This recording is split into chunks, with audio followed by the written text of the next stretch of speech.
வணக்கம், நமஸ்காரம், ஸ்தோத்திரம். அன்பான சகோதர சகோதரிகளே, நசரேன இயேசு கிறிஸ்துவின் இனி நாமத்தில் உங்கள் ஒவ்வொருவரையும் வாழ்த்துகிறோம். இந்த அருமையான நன்னாள், இந்த தருணத்தை, இந்த கிருபையின் நாளை தந்த பிதாவாகிய தேவன், எம்பெருமானாகிய இயேசு கிறிஸ்து, பிதாவுடைய ஒரே குமாரன், பரிசுத்த ஆவியானவர் எனக்கும் உங்களுக்கும் உதவி செய்கிற நல்ல உதவியாளர்.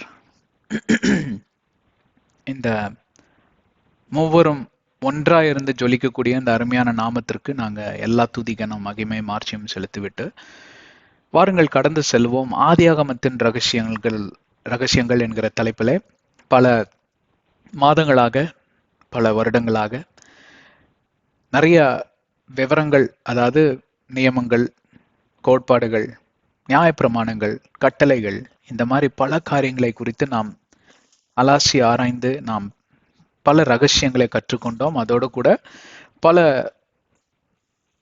பிராக்டிக்கல் இல்லஸ்ட்ரேஷன்ஸ் என்று சொல்லலாம். அதாவது வாழ்க்கைக்கு, நடைமுறைக்கு எது மிக மிக அவசியமோ இந்த காரியங்கள் எல்லாம் நாம் கற்றுக்கொண்டே வருகிறோம். சரிங்க, நம் நேராக செஷனுக்குள்ள கடந்து போகலாம். ஏன்னு கேட்டா நிறைய காரியங்களை இந்த 15வது வசனத்துல நாம் தியானிக்க வேண்டிய ஒரு சூழ்நிலையில இருக்கிறோம். சென்ற அத்தியாயத்துல பார்ப்பீர்களானால் நாம் ஒரு ரத்தின சுருக்கமாக ஒரு முன்னுரையை நாம் அங்கே ஒரு வடிவமைத்த ஒரு சித்திரத்தை போல நாம் அங்கே சொல்லி கொண்டு வந்தோம். எதனால் மனிதன் விழுந்து போனான் என்று சொல்லி ஆராய்ச்சி பண்ணி தான் இந்த வசனத்தையே எழுதி வச்சிருக்காங்க, இந்த அதிகாரத்தையே எழுதி வச்சிருக்காங்க.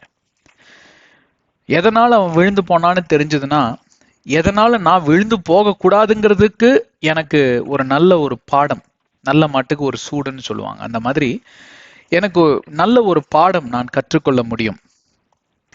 ஆதாமும் ஏவாளும் செய்த அந்த பாவத்தை, அந்த பாவத்திற்கு பின்னே இருந்த சில காரணங்கள் என் வாழ்க்கையில மறுபடியுமாய் தலை தூக்காதபடி அந்த பிசாசின் தலையை நான் நசுக்கி போடக்கூடிய வல்லமையை எனக்கு ஆண்டவர் கொடுத்திருக்கிறார், உங்களுக்கும் தந்திருக்கிறார் இயேசுவின் நாமத்தின் மூலமாக. அந்த இயேசுவின் நாமம் மட்டும் வரல அப்படின்னா வச்சுக்கோங்களேன், இன்னைக்கு நானும் நீங்களும் பார்ப்பீர்களானால் ஆதாம் ஏவாளை காட்டிலும் ஒரு அவல நிலைமையில தான் இருந்திருப்போம். அப்படிதான் உலகம் இருந்தது. கிறிஸ்துவின் வருகைக்கு முன்பே பார்ப்போமானால் அப்படிதான் உலகம் இருந்தது. ஆனா அந்த உலகத்தில் இருக்கக்கூடிய நிறைய புண்ணியர்கள், செயின்ட்ஸ் ஆஃப் காட், ஆண்டவராகிய தேவனுக்காக வைராக்கியத்தோட இருந்த தீர்க்கதரிசிகள், நிறைய சிமியோன் மாதிரி நல்ல புண்ணியவான்கள் ஆனா இருந்தாங்க இல்லைங்களா. இவங்கெல்லாம் பார்த்தீங்கன்னா இயேசு கிறிஸ்து குழந்தைய மெஸ்ஸியாவை நாங்கள் பார்த்தே ஆகணும், உங்க வருகை நான் காணாமல் போவதில்லை என்று சொல்லியெல்லாம் அவர்கள் வைராகியத்தோடு கூட உபவாச ஜெபம் இருந்து கதறி ஜெபித்தார்கள். எப்படி 400 வருஷம் அந்த அடிமைத்தனத்துல இருந்த அந்த இஸ்ரவேல் ஜனங்கள் கூக்குரலிட்டார்களோ, அந்த கூக்குரல் என் செவிகளுக்கு எட்டினதுனால்தான் மோசே உன்னை தேடி நான் வந்தேன், போதும், அவர்களுடைய நிந்தையின் காலம் முடிவடைந்தது, அவர்களுடைய விடுதலை காலம் பிறந்தது என்று சொல்லிதான் ஆண்டவராகிய தேவன் மோசேயை அங்கே அழைக்கிறார். அதே போலதான் இந்த 4000 ஆண்டுகளும் பிதாவை நோக்கி இவர்கள் எல்லாம் மன்றாடி கொண்டிருந்தார்கள். ஒரு பக்கம் பார்த்தீங்கன்னா பாவம் தலை விரிச்சு ஆடிக்கொண்டிருந்தது, பாவத்திற்கு எல்லையே இல்லை. நோவா காலத்தை காட்டிலும், சோதம் குமார காலத்தை காட்டிலும் மிக மிக மிக மிக ஒரு மோசமான நிலைமையில தான் இந்த உலகம் இயங்கி கொண்டிருந்ததை நாம் பார்க்கலாம். அதனால அவர்கள் அதற்கு நடுவில் பார்ப்பீர்களானால் நிறைய பேர் என்ன மாதிரி உங்களை மாதிரி ஜெப வாஞ்சையில ஈடுபட்டிருந்து எங்களுக்கு விடுதலை வேணும், இந்த உலகம் அழிந்து போய் கொண்டிருக்கிறது, உலக மாந்தர்கள் அழிந்து, உங்கள் சிருஷ்டிப்புகள் எல்லாம் அழிந்து போய் கொண்டிருக்கிறது, இதுல இருந்து ஒரு விடுதலை எங்களுக்கு நீங்க தரணும் அப்படின்னு சொல்லி நிறைய பேர் ஜெபிச்சாங்க. அதுல எல்லா பக்தர்களும் இருந்தாங்க. அந்த ஜெபங்கள் எல்லாம் என் செவிகளுக்கு எட்டினது. சென்ற முறை மோசே பக்தனோடு கூட சம்பாஷித்து, மோசே உன்னை நான் அழைக்கிறேன், நீ கடந்து போ, இஸ்ரவேல் ஜனங்களை விடுதலை செய், நீதான் என் தாசன் அப்படின்றார். அதே போல இந்த பக்கமா திரும்பி இயேசு கிறிஸ்துவை பார்த்து, என் குமாரனே நீ செல்ல வேண்டிய நேரம் வந்தாச்சு, இவர்களுடைய கூக்குரல் என்னுடைய செவிகளுக்கு எட்டுனது, இதற்கு மேல தாமதிக்க எனக்கு விருப்பம் இல்லை, நீ கடந்து வா, சென்று வா, வென்று வா அப்படின்னு சொல்லி அனுப்பி வைக்கிறார். இதுதான் ரத்தன சுருக்கமா பார்ப்பீர்களானால் ஆதியாகமம் 3:15 இயேசு கிறிஸ்து நுழைந்து, இயேசு கிறிஸ்து பிறந்து, இயேசு கிறிஸ்து வாழ்ந்து, இயேசு கிறிஸ்து மரித்து, இயேசு கிறிஸ்து உயிர்த்தெழுந்து, இயேசு கிறிஸ்து இன்னும் உயிர் வாழ்ந்து கொண்டிருக்கக்கூடிய பரிகாரியான கிறிஸ்துவாய் ஜீவித்துக் கொண்டிருக்கிறதற்கு பொருளாகும். சரி, நாம் சென்ற அத்தியாயத்துல நாம் வாசித்தது போலவே எண்ணத்தை குறித்து பார்த்தோமானால் அங்க ஒரிஜினல் டிசைன், கர்த்தரோட ஒரிஜினல் ப்ளூ பிரிண்ட்ல ரெண்டு காரியம் இல்லவே இல்லை. சாரி, என் வாய் கொஞ்சம் உளருது, மன்னிச்சுக்கோ. ஒன்று மரணம், இரண்டு ரட்சிப்பர், அதாவது ரட்சிப்பு ரட்சகர், எப்படி வேணா சொல்லலாம். இந்த ரெண்டு பிளானுமே இல்லை.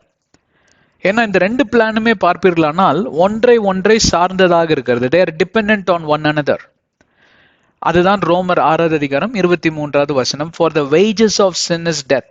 அதுதான் 1 கொரிந்தியர் 6:20 விலக்கிரயம் கொடுக்காமல் ஒருவனும் பாவத்திலிருந்து விடுதலை பெற முடியாது. அதனால்தான் இயேசு கிறிஸ்து தன் ரத்தத்தை சிந்தி என்னை உங்களையும் விலைக்கு வாங்கியிருக்கிறார். நாம் யாவரும் அவருக்கு சொந்தமானவர்கள். விளங்குகிறதா? அதனால்தான் மரணமே இல்லைன்னு ஆகி போச்சு. அப்புறம் என்னத்துக்கு ரட்சிப்பு ரட்சகர்? இது ரெண்டுமே அவரோட ஒரிஜினல் ப்ளூ பிரிண்ட்ல கிடையவே கிடையாது. இல்ல, இருந்திருந்தால் நீ மண்ணுக்கே போவாய், திரும்பி மண்ணிலிருந்து பிணைக்கப்பட்டாய், மண்ணுக்கே திரும்பி போவாய் என்று சொல்லி முதல்லயே சொல்லியிருப்பார். அது இன்னைக்கு தெரியுது. ஏன்னு கேட்டா, சாபம் நுழைந்த பிறகு, பாவம் நுழைந்த பிறகு, மரணம் அங்கே நேரிட்ட பிறகு, மரணம்னா ஆவிக்குரிய மரணம் நேரிட்ட பிறகு, அங்கே சம்பாஷணை தேவனுக்கும், அதாவது ஆண்டவருக்கும் ஆதாமேவாளுக்கும் துண்டிக்கப்பட்ட நிலைமையில இந்த வசனம் பிறக்கிறது. என்ன வசனம் பிறக்குது? மண்ணுக்கே நீ திரும்ப. அதை குறிச்செல்லாம் நான் அப்புறம் பார்க்கலாம். அதெல்லாம் ஆதியாகமம் 3 தான் வருது. ஆதியாகமத்தில் 3 இல்லாத காரியம் ஒன்றும் இல்லை. அதனால்தான் தயவு செஞ்சு கொஞ்சம் இந்த செஷன்ஸ் எல்லாம் மிஸ் பண்ணிடாதீங்க. இதெல்லாம் எங்கேயும் கிடைக்காது. ஆழ்கடல் புதையல் மாதிரி. பணக்காரன் ஆகணுமா? இதை கேளுங்க. ஆவிக்குரிய பணக்காரர்களை குறித்து பேசி கொண்டிருக்கிறோம். உடனே இங்க ஒருத்தர் பணக்காரர் ஆகிறது, பணம் சம்பாதிப்பது எப்படி என்று சொல்லி 30 நாள்ல பணக்காரன் ஆகுது எப்படி என்று நீங்க ஒருத்தர் கத்துக் கொடுக்குறாருன்னு யாராவது விட்டு போய் சொல்லிடாதீங்க. ஏன்னா அந்த மாதிரி கத்துக் கொடுக்கறதுக்கு 1000 பேர் இருக்கிறான். ஆவிக்குரிய பணக்காரன் ஆவது எப்படி, ஆவிக்குரிய ஸ்பிரிச்சுவல் ரிச்சஸ் சுதந்திரத்துக் கொள்வது எப்படி என்று சொல்லி கற்றுக் கொடுக்கறது தான் இன்னைக்கு யாருமே கிடையாது. அதைத்தான் இங்க நம்ம பண்ணிட்டு இருக்கோம். எனக்கு என்ன பண காசை கொடுக்குறாங்க? கொடுத்தாலும் வேண்டாம், ஏழைகளுக்கு கொடுங்க. இயேசு கிறிஸ்து தான் சொன்னார். உங்ககிட்ட பண காசு, என்னைக்காவது பண காசு கேட்டிருக்கோமா? எங்க சேனல்ல ஆங்கிலத்திலும் சரி தமிழ்லையும் சரி என்று யாருக்கிட்டையும் போய் பிச்சை எடுக்கல. பிச்சை எடுக்கிற நிலைமையில எங்களை ஆண்டவர் வைக்கல, உங்களையும் வைக்க மாட்டார். அதைத்தான் நான் நம்புறேன். அப்படிதான் ஆண்டவர் அழைத்திருக்கிறார். உன் தேவைகளை அனைத்தும் நான் சந்திப்பேன்னு சொல்றார். முதலாவது தேவனுடைய ராஜ்யத்தையும் அதன் நீதியும் தேட. இங்க வேற எதையும் சொல்லி தரலங்க, சத்தியத்தை சொல்லித்தரோம். வாழ்க்கையில ஜெயிப்பது, மேற்கொள்வது எப்படி என்று சொல்லித்தரோம். மேற்கொள்ள வேண்டிய சூழ்நிலைகளுக்குள் மனிதன் அந்த காலத்திலே தள்ளப்பட்டிருந்தான். பாவம் நுழைந்ததனால் மேற்கொள்ள வேண்டிய சூழ்நிலைகளுக்குள், அவர் சூழ்நிலைக்குள் மனிதன் தள்ளப்பட்டான். ஆனா மிக மிக பரிதாபமான நிலைமையில ஆதாமும் ஏவாளும் அங்கே மரத்திற்கு பின்பே ஒளிந்து கொண்டிருக்கிறார்கள். தேவன் ஒரு பக்கம் கோப ஆக்கினையினால் தள்ளப்பட்டிருக்கிறார், மறுபக்கம் சோகத்தினால் தள்ளப்பட்டிருக்கிறார். இன்னொரு பக்கம் அவருக்கு மிக மிக வருத்தம். தன்னுடைய பிள்ளைகள் இப்படியாக, யார் ஒருவர் என்னை கேட்டுக்கொண்டிருக்கக்கூடிய பெற்றோர்களே, உங்க பிள்ளை நிர்வாண கோலத்துல நடு ரோட்ல நடந்து வந்தா ரொம்ப அழகா இருக்குமா? வேடிக்கை பார்ப்பீங்களா? அப்படி நினைச்சு கூட பார்க்க முடியுது அவங்களால? வயதிற்கு வந்த ஒரு பெண்ணோ தன்னுடைய பிள்ளையோ நிர்வாண கோலத்துல துணியே இல்லாம ரோட்ல போறவங்க எல்லாம் கிண்டல் பண்ணி விசில் அடிச்சு ரகலை பண்ணி கிண்டல் பண்றாங்க. அதற்கு இவங்க கொடுக்க காரணம், எங்க வீட்டுல எங்களுக்கு துணி வாங்கி தரல, அதனாலதான் எங்களுக்கு துணி இல்லாம பிச்சைக்காரங்களாங்க நாங்க நடந்து போறோம். இந்த மாதிரி 2-3 காட்சிகளை நான் நடு ரோட்ல பார்த்திருக்கேன். ஏன்னா பேதழிச்சு, அதாவது பைத்தியம் பிடிச்சு இந்த மாதிரி ஒரு சகோதரன்கள் இந்த மாதிரி நிர்வாண கோலத்துல நடந்து போன காட்சிகளை நீங்களும் பார்த்துருக்கலாம். இந்தியாவில் பல இதுல நடந்துட்டு இருக்கு. போலீஸ் விட மாட்டாங்க அவங்கள. அப்படி உடனடியாக போலீஸுக்கு இன்ஃபார்ம் பண்ணா அவங்க சீராடை உடுத்தி அவங்க கொண்டு போய் அங்க ஒரு ஹோம்ல விட்டுட்டு வந்துருவாங்க. அது as per the law it is not allowed. அப்படி உங்க பிள்ளைங்க நடந்து போறதை நீங்க பார்த்து ரசிப்பீங்களா? உடனடியாக ஓடி போய் விரைந்து இப்படிப்பட்ட காரியம் நடந்துருச்சுன்னு சொல்லிட்டு தாம் உடைய கலட்டி கொடுத்து தான் நிர்வாணி ஆனாலும் பரவாயில்லன்னு சொல்லி காப்பாற்றுகிறவன் தான் ஒரு சரியான தாய், சரியான தகப்பன் இல்லைங்களா? அப்போ என்னை உங்களை சிருஷ்டித்த கர்த்தர் அந்த இடத்துல கைகொட்டி சிரிச்சிருப்பார். ஆஹா, சொன்னேன்ல, நான்லாம் வேணும் உனக்கு, அப்படிதான் வேணும் உனக்கு. அப்படி சொல்ற பெற்றோர்கள் இருக்காங்க இந்த காலங்கள்ல. அப்படி சொல்லுகிற பெற்றோர் அல்ல என்னையும் உங்களையும் வணைந்து சிருஷ்டித்த நம் பிதாவாகிய தேவன். அவர் அன்பின் தேவன், இரக்கம் சுவாபம் படைத்தவர், தயவுள்ள தேவன், காருண்யம் உள்ளம் படைத்தவர். அவருடைய இரக்கத்திற்கு அளவே இல்லை, அவருடைய கிருபைக்கு முடிவே இல்லைன்னு பைபிள் சொல்லுது. இன்னொரு சான்ஸ் கொடுக்கலாம்ப்பா, இன்னொரு தடவை பரவாயில்ல விடு, தெரியாம செஞ்சிடும், இன்னொரு தடவை பரவாயில்ல இன்னொரு தடவை எத்தனை இன்னொரு தடவை எனக்கு தந்திருப்பார் தெரியுங்களா? இன்னொரு முறை அந்த எத்தனை இன்னொரு முறை வாங்கியிருப்பேன்னா அவ்வளோ இன்னொரு முறை வாங்கியிருப்பேன். அதை நினைச்சு நான் வருத்தப்படுறேன், துக்கப்படுறேன், வெக்கப்படுறேன். ஏன் அதை வாங்கினன்றதுக்கு ஆராய்ச்சி பண்ணி பார்க்குறப்போ எனக்கு ஆதியாகமம் 3:15 புரியவே இல்லை. இயேசு கிறிஸ்துவோட பாடுகளை நான் புரிஞ்சு கொள்ளவே இல்லை. சிலுவையின் மேன்மையை நான் அறிந்து கொள்ளவே இல்லை. அதெல்லாம் புரிஞ்சு கொள்வதற்கும் அறிந்து கொள்வதற்கும் தான் இந்த அத்தியாயங்களை நாங்கள் பிரயோஜனப்படுத்த போகிறோம். பரிசுத்த ஆவியானவர் உங்களையும் என்னை வழி நடத்தட்டும். இப்படிப்பட்ட நிலைமையில பரிதவித்துக் கொண்டிருக்கக்கூடிய ஆதாம் ஏவாள் மேலதான் இவர் கண்ணு போகுது. பிசாசு மேலேயோ இல்லை அடுத்தது என்ன பண்ணலாம், கோபம் இருக்கு, அவனை ஒரு வழியாக்காம விடுதலன்னு. ஆனா அதற்கு முன்பே இவங்களுக்கு நாம சரி செஞ்சு தரணும். இப்படி விழுந்து போயிட்டாங்க, இதோட நம்ம அவங்கள விடக்கூடாது. அப்ப நான் சிருஷ்டித்ததுக்கு தோல்வியை நானே ஏற்றுக்கொள்வதற்கு பொருளாகுமே. என் படைப்பின் மூலமாக தோல்வி வந்திருக்கலாம், ஆனால் என் மூலமாகவே அந்த வெற்றியையும் சுதந்திரத்தையும் நான் பெற்று தருவேன் அப்படின்னு சொல்லி அங்க ஆண்டவர் ஒரு தீர்மானத்துக்குள் வருகிறார். அங்க நானே இந்த உலகத்திற்கு அவதாரமாய் நானே இறங்கி போய் இந்த பிசாசை நான் காலினால் நசுக்க போகிறேன் என்கிற அந்த ப்ராஃபஸி, வெளிப்பாடு அங்கே வருகிறது. இதை குறித்து நாம் அலாசி நம்ம பார்க்கணும், நல்லா தியானம் செய்யணும். நிறைய பேர் பார்த்தீங்கன்னா இவ்வளவுதான் பிரசங்கமே இருக்கும், அவ்வளவுதான் ஆதியாகமம் 3:15 முடிஞ்சு போயிடுச்சு, போல வாங்க எல்லாம் வீட்டுக்குன்னு. நிறைய பாஸ்டர்மாருங்க இவ்வளவுதான் பேசுவாங்க, அதுலயே 20 நிமிஷம் முடிஞ்சு போயிடும். ஏன்னா பிரசங்கமே இன்னைக்கெல்லாம் 20-25 நிமிஷத்துல எல்லாம் முடிஞ்சு போயிருது. அவ்வளவுதான். சில பேர்லாம் 15 நிமிஷம் நல்லா வர்ஷிப் பண்ண பிரதர், 1 hour வர்ஷிப் பண்ணிட்டு ஒரு 15 நிமிஷம் பிரசங்கம், அவ்வளவுதான். ஜனங்களுக்கு அவ்வளவுதான் பொறுமையா இருக்கு. ஜனங்க பொறுமையா இருக்கட்டும், இல்லாம போட்டுங்க, நீங்க செய்ய வேண்டிய கடமை செய்யுங்க. அதுக்கு தானே உங்களை பாஸ்டரா உட்கார வச்சிருக்காங்க, அதுக்கு தானே உங்களுக்கு எல்லாம் ட்ரைனிங் கொடுத்துருக்காங்க, அதுக்கு தானே பைபிள் காலேஜுக்கு போனீங்க, அதுக்கு தானே ஆவியில நிரப்பப்பட்டீங்க, அதுக்கு தானே உங்க வாயை விரிவா தர அதை வார்த்தையினால் நிரப்பணும். இவ்வளவுதான் வார்த்தையினால் நிரப்பினாரா கர்த்தர்? இவ்வளவுதான். இல்லைன்னா நீங்க வாயை சரியா திறக்கலையா? ரொம்ப வேடிக்கையா இருக்கும் இந்த மாதிரி பேசுறது கேட்டா. அடுத்த சர்வீஸ்க்கு ஜனங்கள்லாம் வெயிட் பண்ணிட்டு இருக்காங்க, நீங்க ஏங்க 7 சர்வீஸ் வைக்கிறீங்க? அவ்வளவு ஜனம் திரளா வருதுன்னு கேட்டா ஆண்டவர்கிட்ட கேளுங்க என்ன பண்ணலாம் அப்படின்னு. கூட்டங்களை செதறடிக்கும்படி இன்னைக்கு சிறு சிறு கூட்டமா உடைச்சு நீங்க நிறைய பாஸ்டர்களை பில்ட் பண்ண, நீங்க ஒருத்தரே ஏன் வாயை திறந்துட்டு இருக்கிறீங்க? நீங்க ஒரு கம்யூனிட்டி பில்ட் பண்ணிருக்கணும் இல்லையா? உங்களை மாதிரியே உருவாக்கி இருக்கணும் இல்லையா? உருவாக்கி சிறு கூட்டங்களா மாத்தி இருக்கணும். நீங்க மெகா சர்ச்சுகள் 10,000 பேர் கூடுவாங்க 4 சர்வீஸ்ல, ஒரு சர்வீஸ்ல 2,500 பேர். என்ன பண்ண முடியும் உங்களால? சரி, 1 hour பிரசங்கம் பண்றோன்னே வச்சுக்குவோம், போதுமா? 2,500 பேர் வாரத்துக்கு ஒருக்கா உக்காந்து 1 hour கேட்டுட்டு போனா போதுமா? அவங்கள நான் பிளேம் பண்ண மாட்டேங்க, உங்களை தான் பிளேம் பண்ணுவேன். ஏன் தெரியுங்களா? அந்த ஆவிக்குரிய எழுச்சியும் ஆவிக்குரிய அந்த பசி தாகமும் உங்களிடமிருந்து புறப்பட வேண்டும். நீங்க போய் கேட்கணும் உங்க பாஸ்டர் கிட்ட, இது பத்தாது எங்களுக்கு, இன்னும் வைங்க அப்படின்னு.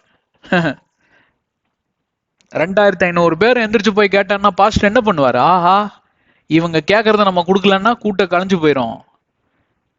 அதனால அதுக்காக கூட்டத்தை சேர்த்தி பிடிக்கிறதுக்காக தானே இன்னைக்கு சர்ச்சையை நடத்துறாங்க பாதி பேர். அதனால அந்த அர்த்தத்துல சொல்றேன். ஆனா பசி தாகத்தோட வைராகியத்தோட கூட நடத்துற பாஸ்டர்மார்கள் ஏராளம் உண்டு. ஐயோ ஜனங்க கேட்கறாங்க, இது எனக்கு தெரியாம போச்சு, எங்களை மன்னிச்சிருங்க, நாங்க நிறைய பைபிள் செஷன்ஸ் கண்டக்ட் பண்றோம் அப்படின்னு பண்ணக்கூடிய நல்ல பாஸ்டர்கள் இருக்கிறாங்க. இன்னைக்கு ஏகப்பட்ட பேர் இருக்காங்க. நாங்க பண்ணலையா? என்ன சொல்றான்னு கேட்டா, பணம் காசு கேட்கலங்க, உங்க நேரத்தை, உங்க attention, please pay your attention for your own benefit. உங்க நல்லதுக்காக நீங்களே கொஞ்சம் கவனம் செலுத்த வேண்டும்னு கேட்டுக்கிறோம். ரைட், கடந்து போலாம். 15வது வசனத்துக்குள்ள ஏன் கடந்து போறோங்கிற அந்த அர்த்தம் உங்களுக்கு விளங்கிருச்சா? ஆண்டவராகிய தேவன் ஒரு தீர்மானம் எடுக்கிறார். இவர்களை நான் மேற்கொள்ள செய்வேன், இவர்களை நான் காப்பாற்ற செய்வேன், இவர்களுக்கு நான் உதவி செய்வேன், நான் முன் வருவேன் என்று சொல்லி ஆண்டவராகிய தேவன் ஒரு தீர்மானத்துக்குள் வருகிறார். அவர் தன்னையே ஒரு தீர்மானத்துக்குள் வழி நடத்தி கொண்டார். நான் போன அத்தியாயத்துல சொன்ன மாதிரி நான் நினைக்கிறேன் 14-15க்கு நடுவுல சற்று அமைதியா இருந்திருப்பார். இதெல்லாம் நீங்க அப்படியே ஒரு டைலாக் மாதிரி வளவலன்னு அப்படி படிச்சுட்டு போக கூடாது. ஒரு வசனத்துக்கு நடுவுல இந்த சங்கீதத்துல செலா அப்படின்னு போட்டிருப்பாங்க, SCLAH அப்படின்னு என்ன தெரியுமா? அமைதியா இரியா கொஞ்ச நேரம்னு அர்த்தம். என்ன கேட்டா ஒவ்வொரு வசனத்துக்கு பின்னாடி செலா போட்டிருக்கணும். ஏன்னா வேத வசனத்துல இருக்கிற ஒவ்வொரு வசனத்திற்கும் செலா முக்கியம், அமைதி முக்கியம். அமைதினா அமைதியா கண்ணை மூடி தியானம் பண்ணி தூங்கிடக்கூடாது, அப்படி இல்லை. ஏன் இந்த வசனம் நடந்தது, இதுக்கு முன்ன என்ன நடந்தது, இதுக்கு பின்ன என்ன நடக்க போகுது அப்படிங்கிற ஒரு எதிர்பார்ப்போட வேத வசனத்தை படிக்கிறதே வேற ஒரு ரசனங்க. அது ரசிச்சு படிக்கணும். பைபிளை எதிர்பார்ப்போட படிக்கணும். 14க்கும் 15க்கு நடுவுல ஒரு அமைதல் உண்டாச்சு. ஏன்னு கேட்டா ஆண்டவராகிய தேவன் மிக மிக அக்கறையாக யோசித்து முடிவெடுக்கிறார். இவர்களை எப்படி மேற்கொள்வது? ஒரு தூதன் அனுப்பி இவர்களை காப்பாற்றினால் அது நிலையாகுமா? ஆகாது. ஏன்னா தூதன் ரத்தம் சிந்த முடியாது. சரி, ஒரு நல்ல ஒரு மிருகத்தை கொழுன்னு ஒரு மிருகத்தை படைச்சு அதுக்கப்புறம் ஒரு மிருகத்தை அடிப்பார், அது வேற விஷயம், அது வேற கதை, அப்புறமா சொல்றேன். அடிச்சு ரத்தத்தை சிந்தி இன்னைக்கே கதையை முடிச்சிடலாமா? அந்த ரத்தத்தினால கழுவ முடியாது. அது புனித ரத்தம் இல்ல, அது ஒரு மிருகத்தின் ரத்தம். அது ஈடுகட்டாதுல்ல. பாவம் இல்லாத ஒரு ரத்தம் தானே கழுவ முடியும். அப்ப யாரு போறதுன்னு நான் நினைக்கிறேன். அவர் கசக்கி அப்படி கையை அப்படியே பிசைஞ்சிட்டு இருந்திருப்பார். ஆண்டவராகிய தேவன் கையை பிசைஞ்சாருன்னா அது இந்த ஒரு சீன் தாங்க, என்னால மறக்க முடியாத சீன். அவரை பிசைய வச்சது நானும் நீங்களும் தான், மனித குலம் தான். அப்ப நான் நினைக்கிறேன் பரலோகத்திலிருந்து தன்னுடைய குமாரனுடைய குரலை கேட்டிருப்பார். அப்பா அப்பா, என்னடா ஆதாம் கூப்பிட்டியான்னு? இல்ல நான் கூப்பிடவே இல்லை அப்படின்னு. எனக்கு தெரியும் நீ கூப்பிட மாட்டேன்னு நினைச்சிருப்பாரு அவர். மேல பாக்குறாரு, ஒரு நிமிஷம் மேல வாங்க, உங்ககிட்ட கொஞ்சம் பேசணும், சீக்கிரம் வாங்க. அப்ப குமாரன் சொல்லியிருப்பாரு, நீங்க ஏன் போட்டு இப்படி கைய பிசைஞ்சிட்டு இப்படி நீங்க கவலைப்பட்டு வருத்தப்படுறீங்க? இந்த மாதிரி நான் உங்களை பார்த்ததே இல்லை, என்னால தாங்க முடியல. நீங்க எப்பொழுதும் அந்த கம்பீர துணியோடு கூட இருப்பதுதான் உங்களுக்கு அழகு. நீங்க மீசைய முறுக்கிட்டு ராஜாதி ராஜா கர்த்தாதி கர்த்தானா அப்படின்னு சொல்றதுலதான் அழகு. நீங்க இப்படி கண்கலங்கி நிக்கலாமா? நீங்க இப்படி முகம் வாடி போய் நிக்கலாமா? நீங்க இப்படி இருதயம் உடஞ்சு போய் நிக்கலாமா? எனக்கு இந்த நிலைமை தெளிவா புரிஞ்சிருச்சு. நீங்க யோசிக்கிறதும் எனக்கு கேட்டுருச்சு. நீங்க கொஞ்சம் கூட கவலையப்படாதீங்க, நான் இருக்கேன். என்னுடைய ரத்தம், உம்முடைய ரத்தம், பரிசுத்த ரத்தம். இந்த ரத்தத்தை சிந்தி நான் இந்த மனித குலத்தை மீட்டுக் கொள்வேன். இந்த மனித குலத்தை நான் பிரித்தெடுப்பேன். இந்த மனித குலத்தை நான் ரட்சிப்பின் பாதையில வழி நடத்துவேன். எல்லாத்துக்கும் மேல இந்த மனித குலத்தின் மேல விழுந்த இந்த சாபக்கேடை நான் முறியடிப்பேன். இந்த பிசாசை நான் அடக்கி போடுவேன், அவனை நசுக்கி போடுவேன். ஒன்றத்துக்கும் நீங்க கவலைப்படாதீங்க. உங்க பையன் நான் இருக்கேன், என்ன அனுப்புறேன்னு நீங்க போய் சொல்லிட்டு வாங்க. நான் இருக்கேன்ப்பா, நான் இருக்கேன். நீங்க யாரும் இல்லாதவரா? நான் இருக்கேன் அப்படின்னு இயேசு கிறிஸ்து பேசினதாக இயேசு கிறிஸ்து வந்து என்கிட்ட சொல்லல, பைபிள்லையும் எங்கேயும் எழுதல. அப்ப நீ உடான்ஸ் அது டாவுறீங்களா அப்படின்னு கேட்கலாம். வேற என்னவா இருக்க முடியுங்க? இந்த வசனம் பிறப்பதற்கு வேற என்ன காரணமா இருக்க முடியுங்க? ஒரு சம்பாஷணம் நடந்திருக்கணும் அங்க. பிதா எப்படி தெரியுங்களா? அவர் இஸ் நாட் அரகன்ட் பர்சன். ஏன் சொல்றேன் தெரியுமா? டீமன் பொசஷன் கேள்விப்பட்டிருப்பீங்க, ஹோலி ஸ்பிரிட் பொசஷன் எங்காவது கேள்விப்பட்டிருக்கீங்களா? பிசாசு தான் ஆக்கிரமித்து இந்த ஒன்றிய அரசை போல ஆக்கிரமித்து என்ன சொல்றது, டிக்டேட்டர்ஷிப் என்று சொல்வதற்கு ஆங்கிலத்தில் தெரியும், தமிழ் என்னங்க? டெரரிசம்னா பயங்கரவாதி, டிக்டேட்டர்ஷிப்னா சர்வாதிகாரங்க. ஞாபகத்துக்கு வந்துருச்சு. சர்வாதிகாரி அல்லங்க. எப்படி போய் நான் என் குமாரன் கிட்ட கேட்கறது? ஏன்னா அவருக்கு இன்னொரு பேர் இருக்கு ஜீசஸ்க்கு. என்ன தெரியுங்களா? Darling of the heavens. அந்த பரலோகத்திற்கே அவர் தான் டார்லிங். டார்லிங். என் டார்லிங்க போய் நான் எப்படி அனுப்பி வைக்கிறது? இது என்ன மாதிரி திட்டம் தெரியுமா? இதுல எத்தனை அடி வாங்கணும்? இதெல்லாம் சொல்லிதான் பேச போறோம். நம்ம சிலுவையின் பாடுகளை குறித்து நாம் தியானிக்க போறோம். கவனமா இருங்க. லேஸ்பட்ட காரியமா? பூலோகத்துக்கு போய் இதை ஜெயிச்சு காமிச்சு வெளியில வர்றதுக்கு எத்தனை நிந்தைகள், எத்தனை அவமானம், எத்தனை தாழ்மையின் ரூபம், ஏழையின் ரூபம், தரித்திரத்தின் ரூபம். இதெல்லாம் 2 கொரிந்தியர் 9:8-8-9 வருது. அதைத்தான் சொல்லிட்டு வரேன். எடுத்து தானே இதை இது பண்ணணும். இங்கே வசதியா வாழ்ந்த பையன், என் கூடவே இருந்த பையன், நான் பார்த்து வளர்ந்த பையன், கஷ்டம்னா என்னன்னே அறியாத ஒரு பையன். இந்த பையனை போய் நான் அந்த வேலைக்கு அனுப்புனா நான் மனுஷனே கிடையாது, நான் ஆண்டவரே கிடையாது, நான் என்ன பண்ணுவேன் அப்படின்னு கண் கலங்கி அங்க நின்று கொண்டிருக்க வேலையில தான் தன்னுடைய தகப்பனை கூப்பிட்டு இயேசு கிறிஸ்து சொல்லுகிறார், அப்பா நீங்க இப்படி அழுகிறது எனக்கு என்னால தாங்க முடியலப்பா, நீங்க அழுகாதீங்க. என்ன நடந்தாலும் சரி, பையன் நான் இருக்கேன், நான் செய்ய வேற யாரு செய்வா? இது உங்களோட பொறுப்பு மட்டுமா? இது உங்களோட கடமை மட்டுமா? கிடையவே கிடையாது. நம்மெல்லாம் சேர்ந்துதான் முடிவெடுத்தோம். நம்ம சேர்ந்து எப்படி முடிவெடுத்தோமோ அதே போல இதை நம்ம சேர்ந்தே செய்வோம். நீங்க எனக்கு வல்லமை கொடுப்பீங்க, நீங்க எனக்கு கிருபை கொடுப்பீங்க, நீங்க எனக்கு தயவு காட்டுவீங்க. இந்த மனுஷர்கள் மேல என்னென்ன தயவெல்லாம் காட்டுவேன் நீங்க என்ன சத்தியம் பண்ணிருந்தீங்களோ அத்தனை தயவும் எனக்கு சார்ந்ததா இருக்கும். எனக்கு நம்பிக்கை இருக்கு, எனக்கு விசுவாசம் இருக்கு, நான் இந்த காரியத்தை செய்தே முடிப்பேன். நீங்க ஒன்றத்தையும் யோசிக்காம போய் தைரியமா சொல்லுங்க, நான் இருக்கேன் உங்களோட. தைரியத்தை கற்றுக் கொடுக்க வேண்டிய ஸ்தானத்துல இயேசுவும் இல்ல, கற்றுக்கொள்ள வேண்டிய ஸ்தானத்தில் பிதாவும் இல்ல. தைரியம்னா என்னன்னு அவர் கத்துக்கணுமா? அப்படி கிடையாதுங்க. இது வேற விதமான ஒரு வேற பொருளை சார்ந்தது. அதாவது தைரியம் இல்ல. அதாவது டாக்டர் பெரிய பெரிய சர்ஜனா இருப்பான், தான் பிள்ளை வந்து ஆபரேஷன் தியேட்டர்ல படுத்த சர்ஜரி இவர் பண்ண மாட்டார், கை நடுங்கும். ஏன் பிள்ளைக்கு நான் சர்ஜரி பண்ண போறேன் அப்படி. விளங்கிருச்சா உங்களுக்கு? அந்த மாதிரி தான் புள்ள, காக்கைக்கு தன் குஞ்சு பொன் குஞ்சு, என்னதான் கருப்பா இருந்தாலும் அது ஏன் குஞ்சு, அது எனக்கு ரொம்ப பிடிச்ச என் குழந்தை அப்படின்னு தான் பார்ப்பாங்க இல்லைங்களா? அப்படி அந்த ஒரு பாசம். அதெல்லாம் மேற்கொண்டுதான் இயேசு கிறிஸ்து சொன்னார், நான் போறேன். சரிங்க, நம்ம 15வது வசனத்துக்குள்ள கடந்து போக வேண்டிய நேரம் வந்தாச்சு.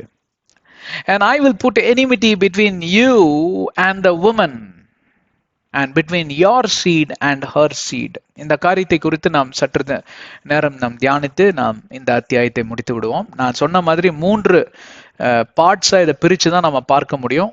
3 hour போதும்னு நினைக்கிறேன். பார்க்கலாம், தேவைப்பட்டா இன்னும் கொஞ்சம் அதிகமான நேரம் எடுத்துக்கலாம். இங்க I will put enmity between you and the woman. இந்த யூங்கிறது வந்து பிசாசு, ஸ்திரீ என்கிறது வந்து நம்ம ஏவாள் மட்டும் என்று சொல்லி நீங்க பார்க்க கூடாது. ஸ்திரீ என்பதற்கு பொருள் திருச்சபை, சர்ச். சர்ச்சுக்கு பொருள் த டெம்பிள் ஆஃப் காட், அது என்றால் மாம்சம். நீங்க இப்படிதான் அதை பார்க்க வேண்டும். ஸ்திரீனா ஸ்திரீ அப்படின்னு நீங்க பார்க்க கூடாது. அங்க ஏவாள் மட்டும்தான் இருக்கிறதுனால அதனால எல்லாருமே எளிதா புரிந்து கொள்ளக்கூடிய ஒரு காரியம், ஸ்திரீயா இந்த வித்துக்கு அப்படின்னா இவளுக்கு பிறக்க போற குழந்தைங்களுக்கும் இவனுக்கும் தான் பிரச்சனை அப்படின்னா சந்ததியா அதை நடக்க போகுது. அந்த சந்ததியிலிருந்து உருவாகக்கூடியதுதான் திருச்சபை. திருச்சபை என்றால் உடனே புதிய ஏற்பாடுக்கு போகக்கூடாது. பழைய ஏற்பாடுலையும் திருச்சபை உருவாக்கப்பட்டது. சாலமோன் கட்டின தேவாலயம். அதற்கு முன்பே எப்படி இருந்தார், எப்படி நடமாடினார் ஆண்டவர்? தன்னுடைய பிரசனம் அந்த டென்ட்ல தான் இருந்தது. டேபர்நாக்கிள் அப்படிங்கிற ஒரு காரியம் இருந்தது. எல்லாம் படிக்கலாம், நம்ம நிறைய இருக்கு. டேபர்நாக்கிள் என்று இருக்கும் இல்லைங்களா, அந்த ஒரு பெட்டி. அந்த பெட்டிக்குள்ள பாத்தீங்கன்னா நம்ம ஆரோனுடைய கோல் மண்ணா இல்லைங்களா, அப்புறம் அந்த 2 tablets, 10 கட்டளைகள், அந்த கல், இதுதான் அந்த டேபர்நாக்கிள் இருந்தது. அது எங்க இருக்குதோ அங்க தேவனுடைய பிரசனை கடந்து போகுமா. அப்படிதான் அந்த டென்ட்ல வசிச்சுட்டு வந்தாரு. தாவீது பக்தனுக்கு தான் முதலாவது அந்த திட்டம் வந்தது. அது ஆண்டவரால் கொடுக்கப்பட்ட திட்டம். அப்புறம் தேவாலயம் கட்டப்பட்டது. அந்த தேவாலயம் தான் இடிச்சு போய் இன்னைக்கு செவுரு மட்டும் நிக்குது. அதைத்தான் போய் எல்லா யூதர்களும் அந்த தலையை முட்டி முட்டி அவங்க ஜபிப்பாங்க. என்ன ஜபிக்கிறாங்கன்னு தெரியாது, நீங்க அவங்ககிட்ட தான் கேட்கணும். ஆனா அப்படிதான் ஜபிப்பாங்க, ஜபம் செய்வாங்க. எதையோ குறிச்சு ஜபம் செய்யறாங்கன்னு வச்சுக்குவோம், ரைட். ஆனா புதிய ஏற்பாடின் பிரகாரம் என்னுடைய உடலும் உங்களுடைய உடலும் தான் கர்த்தர் வாசம் செய்கிற தேவாலயம், பரிசுத்த ஆவியானவர் குடிதங்குகிறவர் தேவாலயம் என்று சொல்லி 1 கொரிந்தியர் 3:16 சொல்லுகிறது.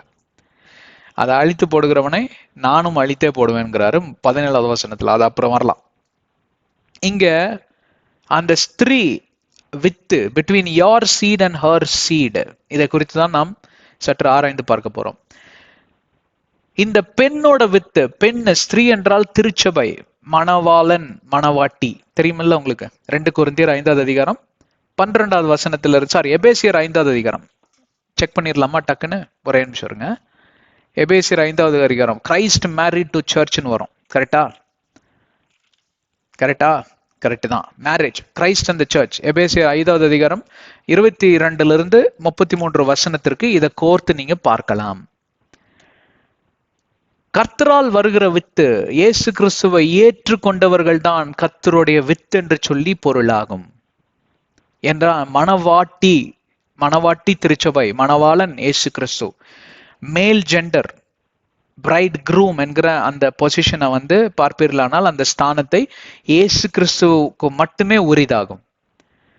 மணவாட்டி, மணவாட்டி திருச்சபை, நாம் யாவரும் மணவாட்டி. அந்த பெண் என்கிற அந்த ஜெண்டர், அது லிட்டரலா நீங்க பார்க்க கூடாது. பெண், ஆண்களும் இருக்கிறார்கள் திருச்சபையில, குழந்தைகள், பெண்கள், சிறு பிள்ளைகள் எல்லாருமே சேர்ந்தவங்க தான். ஆண்டவர் ஏற்றுக்கொண்டவர் யாவரும் அந்த திருச்சபையின் வட்டாரத்துக்குள் அடங்கி விடுவார்கள். சரிங்களா? அந்த அந்த ஸ்திரீயோட வித்து, அதாவது அந்த ஸ்திரீயோட வித்து யாரா இருக்க முடியும்னா, தேவனை அறிந்து, தேவனை புரிந்து, தேவனை ஏற்றுக்கொண்டு, தேவனுக்காகவே தங்களுடைய வாழ்க்கையை அர்ப்பணித்து, ஒவ்வொரு நாளிலும் தேவனுடைய கட்டளைகளுக்கும் நியாய பிரமாணங்களுக்கும் கீழ்ப்படிந்து, அவர் கோடு கிழிச்சார்னா அந்த கோடை தாண்டறதுக்கு உங்களுக்கு வரணுமே தைரியம், வரவே வராது. சில குழந்தைங்களாம் பாருங்க, ரொம்ப கீழ்ப்படுகிற குழந்தைங்களா இருக்கும். எனக்கு ரொம்ப ஆச்சரியமா இருக்கும். சின்ன குழந்தைங்க. ஒன்றும் இல்லைங்க, ஒரு அனாத ஆசிரமத்துக்கு போயிருந்தோம். இப்போதான், போன வாரம் தான். அங்கே ஒரு சின்ன ரிட்ரீட் கண்டக்ட் பண்ணோம். எல்லாம் நண்பர்கள்லாம் சேர்ந்து குழந்தைங்கள சாப்பாடெல்லாம் அரேஞ்ச் பண்ணியிருந்தோம். அதை கேர்டேக்கர், அந்த ஒரு கார்டியன் அம்மா, நல்ல ஸ்திரீயானவங்க, அவங்க அவங்க அவங்க அப்பா அம்மா பார்த்துட்டு இருந்த அந்த பொறுப்பை இவங்க எடுத்துக்கிட்டாங்க. இவங்க தான் வந்து கேர்டேக்கர். 70 அனாதை பிள்ளைகள். எங்கள் சேனலில் கூட அந்த இதை போட்டிருக்கோம், நாங்கள் வீடியோ போட்டிருக்கோம், நீங்கள் பாருங்கள். அருமையான ஒரு நேரம், பரலோகமே இறங்கி வந்தது போலன்றது. அந்த பிள்ளைகளோட ஒரு நாள் முழுவதும் நாங்கள் இருந்து செலவு செய்து, அந்த மாதிரிலாம் நீங்கள் கொஞ்சம் பண்ணுங்க. காசு பணம் நல்லா இருந்துச்சுன்னா போங்க, போய் நல்லா வாங்கி கொடுத்து அப்படியே முக்கில் எரிஞ்சிட்டு வந்துடாதீங்க. அப்படி இல்லைங்க, ஒரு நாள் முழுசு உட்காந்து அவங்க கூட டைம் ஸ்பெண்ட் பண்ணுங்க, நல்லா இருக்கும் மனசு. சரி விடுங்க, அது பண்ணலன்னா பரலோகத்துக்கு போக மாட்டேன்னா அப்படி நான் சொல்லலைங்க. ஆத்ம திருப்தின்னு ஒன்று இருக்கு இல்லையா, அதெல்லாம் இதெல்லாம் ஒரு பொருள், நல்லா இருக்கும். சரி, நீங்களாம் அப்படி பண்றவங்க தான், ஆனா இந்த மாதிரி பண்ணி பாருங்க, இன்னும் நல்லா இருக்கும். அப்ப என்னாச்சு, சாப்பாட்டு நேரம் வந்தாச்சா, சரி வாங்க குழந்தைங்கள எல்லாம் சாப்பிடல அப்படின்னா ஒரு குழந்தை அசையலைங்க. ஏன்னா அவங்க கேர்டேக்கர், அவங்க தான் வந்து கார்டியன் ஏஞ்சல். அந்த அம்மாவை கார்டியன் ஏஞ்சல்னு கூப்பிடுவாங்க. கார்டியன் ஏஞ்சல் அம்மா வரல அப்படிமா. என்னடா அது கார்டியன் ஏஞ்சல் அம்மா யார் அப்படின்னா, அப்ப அந்த கேர்டேக்கர் அக்கா தான், அவங்க சிஸ்டர் தான். அவங்க கீழே இருக்கிறாங்க ஏதோ காரியமா, அவங்க வராம நாங்க சாப்பிட மாட்டோம்ன்றுச்சு. அவங்க வந்து தட்டுல போட்டு கொடுத்த பிறகுதான் இதுங்க சாப்பிடுதுங்க. குழந்தைங்க எல்லா வயசுலயும் இருந்ததுங்க குழந்தைங்க. என்ன ஒரு கீழ்ப்படிதல். அப்புறம் உடனே எல்லாரும் உரத்த குரல்ல ஜெபம் செய்து ஆண்டவருக்கு நன்றி சொல்லி எங்களையும் ஆசீர்வதித்து, எங்க நண்பர்களோட சேர்ந்து எல்லாத்தையும் ஆசீர்வதிச்சு, இந்த உணவை கொடுத்த இந்த இவங்களெல்லாம் ஆசீர்வாதம், அப்படி ஜெபம் சொல்லிட்டு அப்படி சாப்பிடுதுங்க. மணிமணியா இருந்ததுங்க குழந்தைங்க. அது எதை காட்டுது தெரியுங்களா? கீழ்ப்படிதல் ஆவி. எவ்வளவுக்கு எவ்வளவு அவங்க அந்த அம்மாவை நேசிச்சிருப்பாங்கன்னா. 2 மணி ஆயிடுச்சு, பசி பட்னி எல்லாம் கிடையாது, அவங்க வந்தாதான், அவங்க வரலன்னா ஒண்ணும் கிடையாது. நாய்க்கு கூட அந்த குணம் இருக்குங்க. அவங்க சொல்லுவாங்க, இதெல்லாம் பிஸ்கட்லாம் வச்சுட்டு டோன்ட் ஈட் அப்படின்ட்டு போயிடுவார் ஓனர். வேணும்ட்டு வீடியோஸ் எல்லாம் இருக்கு, யூடியூப்ல பாருங்க. அவன் திரும்பி வர வரைக்கும் நாய் அப்படியே உட்காந்துக்க முடியும் தலைய வச்சு. சரியான பசி, கொலை பசியில இருக்கும், தோட்டாதே. ஏன்? கீழ்ப்படிதல் ஆவி. எவ்வளவா மரியாதை செய்து அந்த என் சிருஷ்டிப்பு எவ்வளவா என்னை மரியாதை செய்யறான், எவ்வளவா என்னை நேசிக்கிறான், எவ்வளவா எனக்கு கீழ்ப்படுகிறான்றதுக்கு தான் இந்த நியாய பிரமாணங்களும் கட்டளைகளும். ஆனால் உங்களால, அதாவது ஏற்றுக்கொள்ள முடியாத கட்டளைகளும் கிடையாது, நிறைவேற்ற முடியாத கட்டளைகளும் கிடையாது. எல்லா கட்டளைகளுமே எளிதான கட்டளைகள். No law is பர்டன்சம். 1 யோவான் 5:3 வாசிச்சு பார்த்துக்கோங்க அப்புறமா. No law is burdensome. எப்படி தெரியும்னு கேக்குறீங்களா? இயேசு கிறிஸ்து வாழ்க்கையை பாருங்க, அதெல்லாம் அப்புறம் பேசலாம். இயேசு கிறிஸ்து அதெல்லாம் நிறைவேற்றினார். Not a single messianic prophecy remained unfulfilled. இயேசு கிறிஸ்துவை குறித்து பேசின எல்லா விதமான மெசியானிக் ப்ராஃபசிஸ் என்று சொல்லுவார்கள். அதாவது மெஸ்ஸியாவை குறித்த தீர்க்க தரிசனத்தை எல்லாவற்றையும் தாம் பிறந்ததிலிருந்து இறக்கும் வரைக்கும் அதை நிறைவேற்றி விட்டு தான் அவருடைய உயிர் பிரிந்தது. தெரியுங்களா? அப்ப அவர்னால் நிறைவேற்றம் பண்ண முடியும்னா அவர் பிதாவின் குமாரனுங்க. நானும் அப்படிதான் நினைச்சிட்டு இருந்தேன், வாயை வச்சுட்டு வளரிட்டு இருந்தேன். பிதாவின் குமாரன் தான் தன்னுடைய வல்லமைகள் எல்லாம் மூட்டை கட்டி பரலோகத்துல விட்டுட்டு இங்க என்ன போல உங்களை போல சாதாரணமா நுழைந்தவர் தான். வல்லமைகளை தன்னுடைய ஜெபத்தின் மூலமாக பெற்றுக்கொண்டார். அதே வல்லமை உங்களுக்கும் கொடுக்கப்படுங்கிறார். ஆவிக்குரிய வரம், ஆவிக்குரிய கனி உங்களுக்கும் கொடுக்கப்படும் என்கிறார். 1 கொரிந்தியர் 12 1-11, 1 கொரிந்தியர் 12 28 கலாத்தியர் 5:21-23 ஆவியின் கனிகளை குறித்தெல்லாம் கனியை குறித்தெல்லாம் அங்கே இயேசு கிறிஸ்து பெற்றதை எனக்கும் உங்களுக்கும் இலவசமாக தருகிறார். அவருடைய நாமத்திற்கு முழங்கால்கள் முடங்கணும், நாவுகள் அறிக்கை செய்யணும், உங்க வாழ்க்கையை ஒப்பு கொடுக்கணும். இது ஒரு பெரிய கஷ்டமாங்க? அதெல்லாம் பெரிய கஷ்டம் அப்படின்னு சொல்றவங்க யாராவது இருக்கீங்களா? சிலுவை தான் சுமந்து பாருங்களேன். அதை பாடுகளை குறித்து பேசுறேன், அப்ப தெரியும் உங்களுக்கு. அதாவது நீங்க கேட்டுறாத பாடுகள் எல்லாம் நம்ம பேச போறோம். நீங்க தெரிஞ்சதுதான், ஆனா அவ்வளவு அளவுக்கு ஆராய்ந்து பார்த்திருக்க மாட்டீங்க. அப்படியே உங்களை சிலுவை தூக்க சொன்னாரு. ஏப்பா என்னை ஏத்துக்கப்பா அப்படிங்கிறாரு. அவருக்கு என்ன என்ன என்ன லாபமா இப்படி சொல்றேன்? உங்களுக்கு தாங்க லாபம், எனக்கு தான் லாபம். அவர் ஏற்றுக்கிறதுனால நாம் அவருடைய திருச்சபை, அவருடைய மனவாட்டிகளாக மாறிவிடுகிறோம், அவருடைய வித்தாய் மாறிவிடுகிறோம். யாரு தேவனுடைய வித்து? தேவனை அறிந்து புரிந்து நேசித்து முழு இருதயத்தோட, முழு உள்ளத்தோட, முழு பலத்தோட, முழு ஆத்மாவோட எவன் ஒருவன் ஆண்டவரை நேசிக்கிறானோ அவனே தேவனுடைய வித்து என்று மத்தேயு 22:37 பிரதான கட்டளைகளுக்கெல்லாம் பிரதான கட்டளை. அதெல்லாம் தெரியும் நமக்கு, அது தெரியும் எனக்கு. அந்த கட்டளை நீங்க கீழ்படிச்சிருக்கீங்களா? அந்த கட்டளையின்படி வாழ்ந்திருக்கீங்களா? அந்த கட்டளையின்படி உங்க வாழ்க்கை இருக்கான்னு செக் பண்ணி பார்த்திருக்கீங்களா? உங்களை ஆராய்ந்து பார்த்திருக்கீர்களா? பரிசோதித்து பார்த்திருக்கிறீர்களா? ரிசல்ட் எல்லாமே பாசிட்டிவா, ஒரு ரிசல்ட் கூட நெகட்டிவா வரலையா? நீங்க பிளட் டெஸ்ட் போட்டா ஒரு பாயிண்டாவது குறைஞ்சிருக்கும் ஏதாவது ஒரு ரீடிங்ல. பர்ஃபெக்டா இருக்கவே இருக்காது. நம்ம டாக்டர் எதை பிடிப்பாரு? அதை தான் பிடிப்பாரு. எப்பா இத்தனை ரிசல்ட் வந்திருக்கேப்பா, நல்லா விட்டுருப்பா, நான் வீட்டுக்கு போயிடுறேன்னா அதை எப்படி விட முடியும்? நான் எப்படி மருந்த வியாபாரம் பண்றது? அப்புறம் அப்படி இல்லைங்க. ஒரு நல்ல டாக்டர் அப்படி வியாபாரம் பண்ண மாட்டாரு. எப்பா நீ பர்ஃபெக்ட் ஆகணும், உன் பிளட் ரீடிங் எல்லாம் பர்ஃபெக்டா இருக்கணும் இல்லையா? அதுதான் என்னோட வேலை. அதுக்கு தான் நான் படிச்சுட்டு உக்காந்துருக்கீங்க டாக்டரா. உடம்ப ஒரு வழியாகாம விடுறது இல்லை அப்படின்னு இல்லை, உடம்ப சரியாக்காம விடுறது இல்லை அப்படிங்கிறதுக்கு பொருள் ஆகும். எனக்கு சிரிப்பு வந்துருச்சு. ஏன்னா இன்னைக்கு 10ல் 5 டாக்டர் கல்ல டாக்டர்களா தான் இருக்காங்க. அதாவது படிச்சுட்டு தான் வராங்க, ஆனா பணத்திற்கு வேலை போயிடுறாங்க. என்ன பண்றது? மெடிக்கல் ஸ்கேம் இல்லாத நாடு இருக்கா? ஆனா மிச்சம் 5 டாக்டர் பணத்துக்கு வேலைக்கு போக மாட்டாங்க. அப்ப அவங்களை தேடி கண்டுபிடிக்கிறது தான் கஷ்டம். 5 பெரிய நம்பர், இன்னைக்கு 7 பேர் அப்படிதான் இருக்காங்க. 2-3 பேர் அங்கங்க செதறி இருக்காங்க. ஆனா அவங்களை தேடி கண்டுபிடிக்கிறதுக்குள்ள நமக்கு உயிரை போயிரும் போல இருக்கே. ஜெபம் செய்யுங்க, சரியான டாக்டர் ஆண்டவரே எனக்கு காமிங்க அப்படின்னு. டாக்டர் கிட்ட போறது தவறு இல்லை, நம்பிக்கையே ஆண்டவர் மேல இருக்கணும். டாக்டர் பாருங்க, மருந்து சாப்பிட வேண்டிய சாப்பிட்டு தான் ஆகணும். அப்புறம் எதற்காக மருந்து சாப்பிடுறது? அந்த மிச்சம் இருக்கிற கோளறுபடி எல்லாம் சரியாகணும். அப்பதான் நீங்க ஒரு முழுமையான வித் என்று சொல்லி ஆண்டவரிடம் உங்களை பிரசன்ட் பண்ண முடியும். உங்களையே போய் நீங்க படிக்க முடியும்.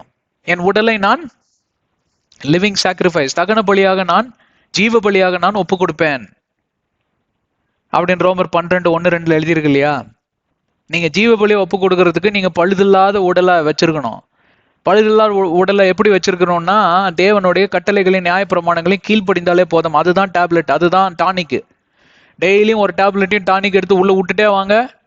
இப்போ பிளட் ரீடிங் மாதிரி வந்திருக்கு இல்லைங்களா? டக்குன்னு ஒரு மருந்து எழுதி கொடுப்பாரு. சில மருந்து 1 வாரம் சாப்பிடும் பாரு, சில மருந்து 1 வருஷம் சாப்பிடும் பாரு, சில மருந்து நீ எத்தனை நாள் உயிரோடு இருக்கிறியோ அத்தனை நாள் நீ சாப்பிடும் பாரு. Cholesterol tablet example, thyroid tablet சாப்பிட்டுக்கிட்டே இருக்கணும். அப்புறம் சில பேர் கிட்னி ப்ராப்ளம், அதெல்லாம் சாப்பிட்டுக்கிட்டே இருக்கணும். ஏன்னா அது அப்படியே அப்பதான் கரெக்டா அந்த ஃபங்க்ஷன்ஸை கரெக்டா வச்சிருக்கோம். அப்படின்னா அதுக்கு தகுந்தாப்புல அவங்க ரிசர்ச் பண்ணி கண்டுபிடிச்சிருக்காங்க இந்த மாத்திரலாம். எதனால? உங்க உடல்ல எந்த குளறுபடியும் இல்லாம குறிக்கப்பட்ட நாள் வரைக்கும் நீண்ட ஆயுளோட, ஆரோக்கியத்தோட, சுகபலத்தோட நீங்க வாழணுங்கிற ஒரு அக்கறையில அவர் எழுதி தரார். கரெக்டுங்களா? ஒரு டாக்டர், படிச்ச டாக்டர். நீங்க நமக்கு யார் டாக்டர்? ஸ்பிரிச்சுவல் டாக்டர் யாரு நமக்கு? ஆவிக்குரிய டாக்டர், ஆவிக்குரிய மருத்துவர் யார்? பிதாவாகிய தேவன். அவர் எழுதி கொடுத்த பிரெஸ்கிரிப்ஷன் என்ன? பிரெஸ்கிரிப்ஷன் தானே சொல்லுவீங்க. பிரெஸ்கிரிப்ஷனுக்கு என்னங்க தமிழ்ல எனக்கு தெரியாதுங்க, நீங்க போட்டு பார்த்துக்கோங்க கூகுள்ல. பிரிஸ்கிரிப்ஷனுங்க, டாக்டர் எழுதி கொடுக்கக்கூடிய நான் மருந்து சீட்டுன்பாங்கல்ல அது. ஆண்டவர் எனக்கு உங்களுக்கு எடுத்து எழுதி கொடுத்த மருந்து சீட் என்ன? ஏன்னா குளறுபடி ஆயாச்சு, சாபம் நுழைஞ்சாச்சு உடம்புல. சாபம் வந்து சாபத்தின் வடிவுதான் பாவம், சாரி பாவத்தின் வடிவுதான் சாபம், சாபத்தின் வடிவுதான் வியாதி, அந்த வியாதியின் வடிவுதான் மரணம். இப்படிதான் வருது கோர்வா, இல்லைங்களா? ரோமர் 6:23 உங்களுக்கு ரத்தன சுருக்கமா சொல்லியிருக்கேன். இப்படிதான் நுழையுது, சாபத்துல இருந்து எல்லாம் புறப்பட்டு மரணம் வரைக்கும் போகுது, கொடிய வியாதி. ஆனா அதுல இருந்து மேற்கொள்ளக்கூடிய வல்லமை இயேசுவின் நாமத்தில் அவர் தழும்புகளால உங்களுக்கு எனக்கு சுகம் உண்டுன்னு பைபிள் சொல்லுது. சரி, அதுக்குள்ள நான் போகல. இப்படி வாங்க, நானும் நீங்களும் ஆண்டவருடைய வித்தா இருக்கமா இல்லையாங்கிறதே இன்னைக்கு பெரிய கேள்விக்குறிங்க. அப்பொழுதுதான் இன்னொரு வித்தை குறித்து நாம் பேச முடியும். இன்னும் அதுக்குள்ள நான் போவே இல்லை. முதல்ல நீங்க அவர் வித்தா இருக்கீங்களா? ஆவில நிரம்பி ஜெபிக்கிறீங்களா? ஆவிக்குரிய வாழ்க்கை வாழ்றீங்களா? உங்களிடம் பாவம் இருக்கிறதா? 2 திமோத்தி 3:1-9, மார்க் 7வது அதிகாரம் 21-23, கொலோசியர் 3:5-9 வசனங்கள், 1 திமோத்தி 1:9-10, 1 கொரிந்தியர் 6:13-20, ரோமர் 1:29-32, மற்றும் தீத்து 1வது அதிகாரம் 5-8, கலாத்தியர் 5:17-21, எபேசியர் 4:31, வெளிப்பாடு 21:8 வாசிச்சு பாத்தீங்கன்னா, ஏப்பா இத்தனை வசனமா அப்படிங்கிறீங்க? இத்தனை வசனத்துல என்ன எழுதியிருக்கு தெரியுமா? கொடிய பாவங்களோட லிஸ்ட் கொடுத்துருக்குங்க. ஐயோ கொடிய பாவம்னா நான் கொலைலாம் செய்யலைங்க அப்படின்னு. நீங்க கொலை செய்ய வேண்டாங்க, வாயை வச்சுட்டு தேவையில்லாம வார்த்தைகளை பேசுறீங்க பாத்தீங்களா? புரணி பேசுறது, சாபமான வார்த்தைகளை பேசுறது, பிறரை கடிந்து பேசுறது, இது எல்லாத்துக்குமே வந்து உங்களை கொலையாளியை பாக்குற மாதிரி தான் பாக்குறாராம். அதுதான் எழுதியிருக்கு பைபிள். என்ன நம்பல, அதுக்கு தான் வசனமே கொடுத்துட்டேன். என்ன எதுக்கு நீங்க நம்பணும்? கடவுளை நம்புங்க. அவர் எழுதின வசனத்தை நீங்க படிச்சு பார்த்துக்கோங்க.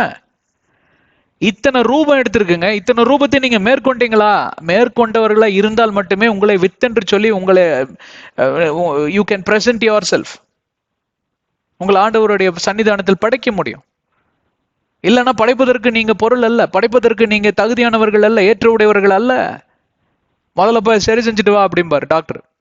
சில ஆபரேஷன் பண்றதுக்கு முன்னாடி சில டெஸ்ட்டுகள்லாம் எடுக்க சொல்லுவாங்க. என்ன இன்னைக்கு ஆபரேஷன் மருந்துனே பேசிட்டு இருக்காரு, என்ன வேற எதுவுமே வராதவங்க வாயில என்ன பண்றதுங்க? இதுக்கு அதுதான் கரெக்டா பொருந்தி போகுது. எல்லார் வீட்லயும் ஒரு ஆபரேஷனா நடந்திருக்கும், கரெக்டா இல்லையா? ஆபரேஷனுக்கு முன்னாடி பல டெஸ்ட்டுகள் எடுக்க சொல்லுவாங்க. ஆர்ட் டெஸ்ட், ஈகோ டெஸ்ட், இந்த டெஸ்ட் அந்த டெஸ்ட்னு. அது போய் அலையறதுக்குள்ளே ஒரு வழி ஆகி போயிடும் நமக்கு. எல்லாரும் அலைஞ்சிருப்பீங்க ஒரு தடவையாவது, இல்லையா? எதுக்காக எடுக்க சொல்றாங்கன்னா, அந்த சர்ஜரிக்கு முதல்ல இந்த பாடி ரெடியான்னு பாக்குறதுக்கு. அதே மாதிரிதான் கர்த்தருடைய வித்தா நீங்களா இல்லையான்னு பரிசோதித்து பார்ப்பதற்கு தான் இந்த பிரிஸ்கிரிப்ஷன்ஸை கொடுத்துருக்கோம். முதல்ல உங்க பாடி ரெடியா, உங்க மனசு ரெடியா, உங்க உள்ள ஆயத்தமா? முதல்ல நீங்க வித்தா, கர்த்தருடைய வித்தா இருக்கீங்களா? ஓகே, இப்போ இன்னொன்னு சொல்ல போறது உங்களுக்கு பிடிக்காதுன்னு தெரியும் எனக்கு. கர்த்தரோட வித்தா இல்லைன்னா நீங்க யாரோட வித்தா இருக்கீங்க? நீங்க பிசாசுக்கு வேலை போயிட்டீங்க. ஏங்க, ஒன்னா கர்த்தருடைய வித்து இல்லைன்னா you are the seed of the woman or you are the seed of the devil. இங்க எழுதி இருக்குது, பைபிள் எழுதி இருக்கிறது தான் பேசிட்டு வரேன். அப்போ எந்த பக்கம் நீங்க இருக்கீங்க? நான் கர்த்தரோட வித்தா இல்லைங்க, ரொம்ப வருத்தப்படுறேங்க அப்படின்றது நிறுத்தக்கூடாது. ஸ்டேட்மெண்ட் ஒன்றும் முடியல. நான் பிசாசோட வித்தா இருந்ததை நினைச்சு நான் வருத்தப்படுறேன், அவமானப்படுறேன், வெக்கப்படுறேன். நான் இப்போ தேவனுடைய வித்தா மாறுவதற்கு என்னத்தை செய்ய வேண்டும்? அப்ப வா, வழிக்கு வா. அதான் வேத வசனம் வந்து எப்பவுமே ஒரு நிவாரணம் கொடுக்கும். It gives you a redemption plan. அப்போஸ்தலர் 2:38 கன்ஃபஸ் பண்ணுங்க, மனம் திரும்புங்க, தீர்மானம் எடுங்க. தீர்மானம் இல்லாத மனம் திரும்புதல் அல்ல. That is regret, it's not repentance. ரிக்ரெட்னா என்ன தெரியுங்களா? ஐயோ நான் பாவம் பண்ணிட்டேங்க அப்படின்னு காலையில எந்திரிச்சு திருப்பியும் அதே கத்தி எடுத்துட்டு போவான் குத்துறதுக்கு. கொலகாரம் பாருங்க, குடிக்காரன் அதே பாட்டில தூக்கிட்டு போவான், அது இல்லைன்னா அதே சாராய கடைக்கு போவான், இல்லைங்களா? அப்புறம் அதே சாராயத்தை சரக்கு போட்டு சாயந்தரம், ஐயோ நான் இப்படி சரக்கு அடிக்கிறேனே, நான் பாவின்னு தூங்கிட்டு காலையில இருந்து திருப்பியும் அதே தூக்கிட்டு ஓடுவான். அதுக்கு பேர் ரிக்ரெட். பைபிள் ரிக்ரெட்டை பத்தி பேசுறது இல்லைங்க, மனம் திரும்புதல். அது என்ன? வருத்தப்படுறதற்கு பொருளாகும். இது மனம் திரும்புதல். மனம் திரும்புதல் வந்து தீர்மானம் இல்லாமல் மனம் திரும்புதலை. அதே குடிகாரன் அன்னைக்கு நைட் அந்த பாட்டில போட்டு உடைச்சு காரி தூப்பி இனிமேல் நான் உன் பார்க்க வந்தேன், நான் மனுஷனே கிடையாது. நான் தீர்மானம் எடுக்கிறேன். தீர்மானம் எடுப்பதற்கு என்ன தெரியுமா மூல காரணம்? அந்த தீர்மானத்துக்கு பின்னாடி ஒரு ஆழ் கடல், ஒரு என்ன சொல்றது, ஒரு ஆழ்ந்த கருத்து, ஒரு ஆழ்ந்த ஒரு கதை இருக்கணும். எப்படிப்பட்ட கதைன்னு ஒரு சின்ன ஒரு கதை உருட்டா உங்களுக்கு. இவர் குடிச்சிட்டு தெரியாம ஓங்கி அரைஞ்சிட்டாரு தான் பிள்ளை செத்து போச்சு. இப்ப அடுத்த முறை பாட்டில தொடுறப்ப யார் முகம் வரும்? இப்ப நல்ல பல்ப் எரியுது தலையில. சூப்பர், புரிஞ்சிருச்சா? பாட்டில தொடுறப்ப யார் முகம் வரும்?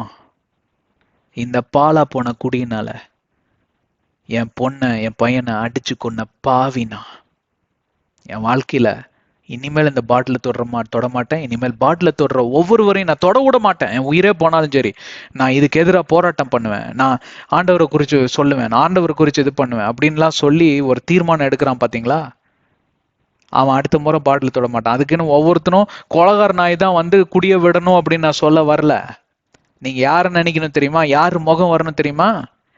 ஏசு கிறிஸ்து முகம். ஏன்னா நானும் நீங்களும் அடிச்சு கொன்னவர் தான் ஏசு கிறிஸ்து. எல்லாரும் யூதர்கள் தானுங்க கொன்னாங்க. யூதர்களை கொல்ல வச்சது பிசாசுங்க. பிசாசுக்கு இடம் கொடுத்தது நானும் நீங்க. என்னோட முன்னோர் ஆதாம், உங்களோட முன்னோர் ஆதாம் ஏவாள், நம்ம எல்லாம் சேர்ந்துதான் கொன்னோம். யூதர்கள் அந்த நேரத்தில் இருந்த அந்த ஒரு ரோமர்களும் யூதர்களும் அந்த நேரத்தில் ஆளுமையில இருந்தாங்க, அதனால அவங்க கொண்டாங்க. இந்த காலகட்டத்திற்கு ஆண்டவர் நேரத்தை குறிச்சிருந்தான்னா நானும் நீங்களும் தான் கொண்டிருப்போம். பெரிய இதை நினைச்சுக்காதீங்க.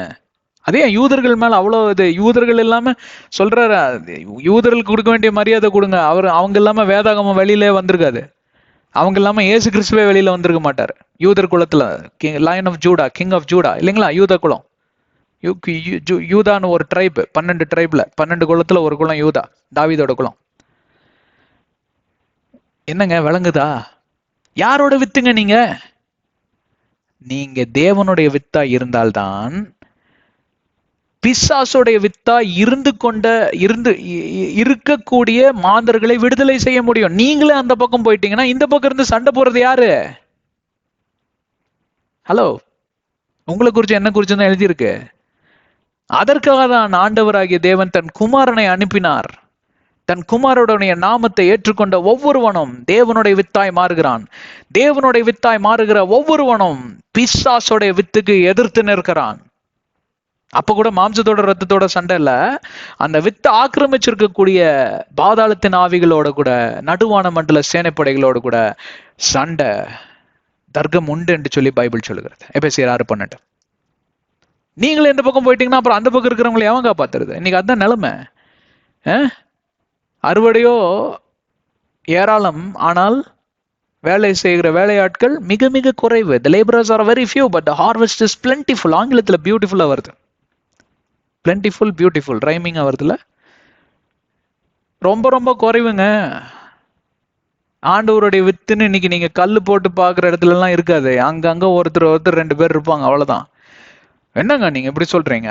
கிறிஸ்துவர்கள் தானங்க அதிகம் உலகத்துல. கிறிஸ்துவர்னு பேர் வச்சுட்டா போதுமா? மார்க், லூக்கு, மேத்யூ, ஜான்னு. ஹலோ, அந்த மாதிரி பேர் வச்சிருக்கிற யூரோப் கண்டத்துல தான் இன்னைக்கு ஏத்திசம் என்ன, நாத்திகர்கள் அங்கதாங்க இருக்கு. இன்னைக்கு நாத்திகத்தோட கேபிட்டலே அதுவா மாறிடுச்சு. இன்னைக்கு 10 யூரோப்பர்கள் இருந்தாருன்னா அதுல 9 பேர் நாத்திகர்கள் தான். ஒருத்தர் மட்டும் கிறிஸ்துவரா இருக்கிறாரு. அவர் கல்யாணத்துக்கு மட்டும்தான் சர்ச்சுக்கு போயிட்டு வருவாரு.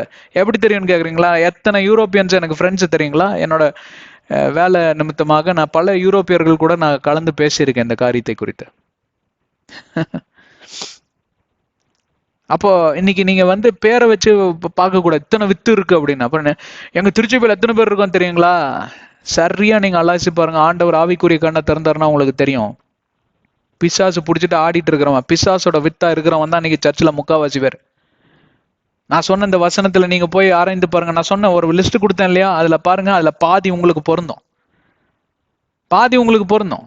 கொலை செஞ்சிருக்க மாட்டீங்க, யாரையும் கற்பழிச்சுக்க மாட்டீங்க, நீ பிளைட் ஹைஜாக் பண்ணிருக்க மாட்டீங்க, டெரரிசம் பண்ணிருக்க மாட்டீங்க, தீவிரவாதம் பண்ணிருக்க மாட்டீங்க.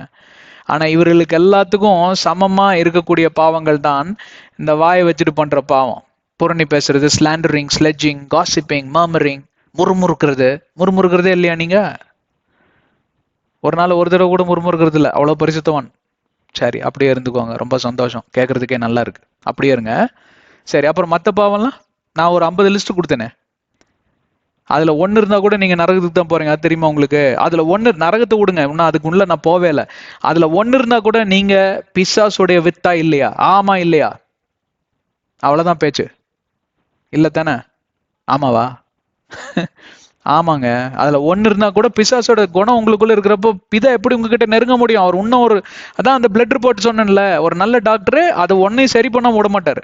இது தானப்பா உடுப்பு அப்படின்னு. ஏன்னா நாளைக்கு அது வேற விதமா மாறி அது உங்களை உயிரை எடுத்தாலும் எடுத்துரும். அதை கொன்னே தீரணும்னு. ஒரு சின்னப்பா சுத்த கண்ணருங்க. ஜக்காரியா 4:10 சொல்லுது. எத்தனை வசனங்க கொடுத்தாச்சு நீங்க? என்னை கேட்டுக்கொண்டிருக்கிற அருமையான சகோதர சகோதரிகளை, எனக்கு தெரியும் உங்களுக்கு எல்லாத்துக்கும் அந்த நேசம் இருக்கு, பரிசுத்தம் இருக்கு. ஆனா உங்களால மேற்கொள்ள முடியல. அதற்கு தான் இந்த மாதிரி வேத வசனத்துல நம்ம ஆழ்ந்து போறோம். என்னோட தொடர்ந்து இணைந்துருங்க. இந்த நாளில் ஆண்டவர் உங்களோட என்னோட கூட தெளிவா பேசியிருக்காரு. நீங்க தேவனோட வித்தா இருக்கணும்னு தான் அவர் விரும்புறாரு. தேவனோட வித்தா இல்லாதபடி பிசாசு ஒவ்வொரு நாளிலும் உங்களுக்கு எதிராக எனக்கு எதிராக தர்க்கம் பண்ணி கொண்டுதான் இருப்பான். அவன் வேலையை அவன் சரியா செய்யறான். உங்க வேலையை நீங்க சரியா செய்யுங்க. என் வேலையை நான் சரியா செய்யணும். என்ன? ஒவ்வொரு நாளிலையும் மனம் திரும்பி நம்முடைய உடலை ஜீவ பலியாக ஒப்பு கொடுத்து உலகத்திற்கு நாம் எதிர்த்து நின்று, பிசாசுக்கு எதிர்த்து நின்று நாம் மேற்கொள்ளுகிறவர்களாய் மாறினாலே வழிய நாம் தேவனுடைய வித்தாய் மாற முடியாது. தேவனுடைய வித்தாய் எதற்காக மாற வேண்டும் என்றால், பிசாசுடைய வித்துக்கு எதிராக நாம் சண்டை போடுவது தானே. அதுதான் ப்ராஃபசி. அதுக்காக தான் ஆண்டவராகிய தேவன் தன் குமாரனை அனுப்பினார். பிசாசோட வித்துக்கு எதிராக நாம் யுத்தம் செய்யும்படி. நாம் யாவரும் கர்த்தருடைய சீஷர்கள், இயேசுவின் சீஷர்கள் இல்லைங்களா? Jesus disciples. Every born again believer is a disciple in Jesus. கரெக்டா இல்லைங்களா? அப்ப நாம் அனைவரும் தேவனுடைய வித்து. இந்த காலகட்டத்தில் 15வது வசனம் எழுதுறப்ப தேவனுடைய வித்தா இருந்தது யாரு? ஜீசஸ் மட்டும்தான், ஏசப்பா மட்டும்தான். ஏன்னா 2 பேர் இருந்தாங்க, அவங்க இப்போ பிசாசோட வித்தா மாறி விட்டாங்க. அவ்வளவுதான், ஓகே, விழுந்து போயிட்டாங்க. ஆனா இப்ப அந்த நிலைமை கிடையாது. எவன் ஒருவன் இயேசுவின் நாமத்தில் மறுபடியுமாய் பிறக்கிறானோ அவனே தேவனுடைய வித்து. அப்படின்னா எவ்வளவு வித்து இருந்திருக்கணும் இன்னைக்கு? என்னை கேட்டுக்கொண்டிருக்கிற அருமையான கத்தோலிக்கமார்களே, தயவு செஞ்சு இயேசுவுக்கு ஈடா நம்ம அன்னை மரியாளையோ அந்தோனியாரையோ நம்ம யோசேப்பையோ கொண்டு வராதிங்க. கெஞ்சி கேட்டுக்கிறேங்க. வேத வசனத்துல எவ்வளவு தெளிவா எழுதியிருக்கு. இவங்கெல்லாம் வந்து தேவனோட வித்தா நின்று சண்டை போட்டு உங்களுக்கு விடுதலை வாங்கி கொடுத்தாங்க.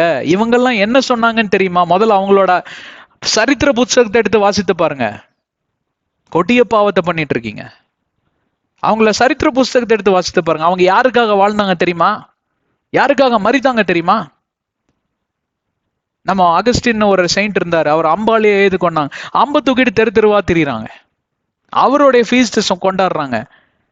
அவருக்கு ஒரு செருவத்தை வைக்கிறாங்க. அவருக்கு மாலை போடுறாங்க. அவரை இயேசுவுக்கு ஈடாக வச்சு அந்த பண்ண அவர் மரித்ததே இயேசுவுக்கு சாட்சியாங்க.